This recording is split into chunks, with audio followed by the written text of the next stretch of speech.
waaqayyookoo kan akka keeti eessatti argatu yeroo dhumetti kan nama dhuftu gooftaa Yesuus koo kan akka keeti eessatti argama olii kan dhuftee furii ilma namaa.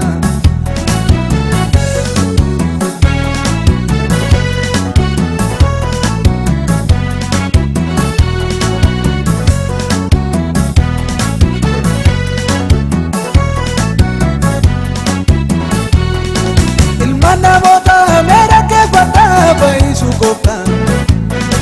nu dhalatee ilmi waaqayyoo tikseerra gootaan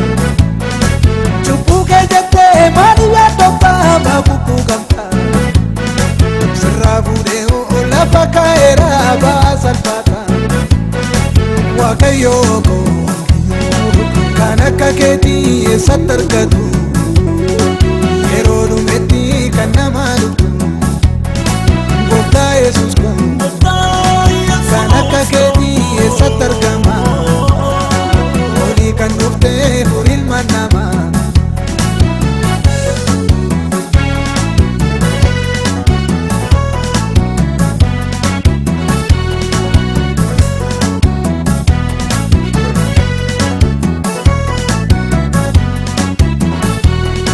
Bo'uu wawwaachuun iyyi guuteera mandara raamaa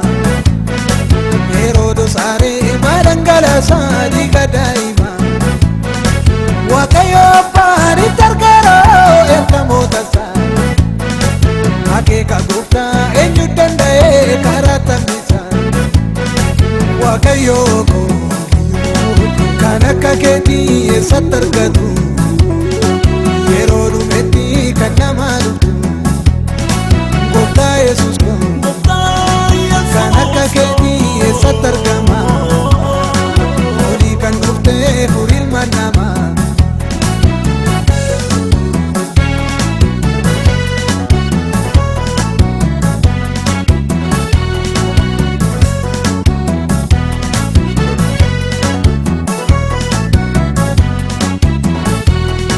Dhalachuun gooftaa dallaaritti baay'ee na dhibe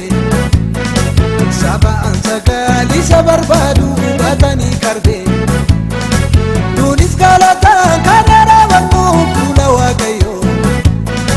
diina ijoolleesaa inni rukutee galcheera kiyyoo waaqayyookoo kan akka keeti eessatti argatu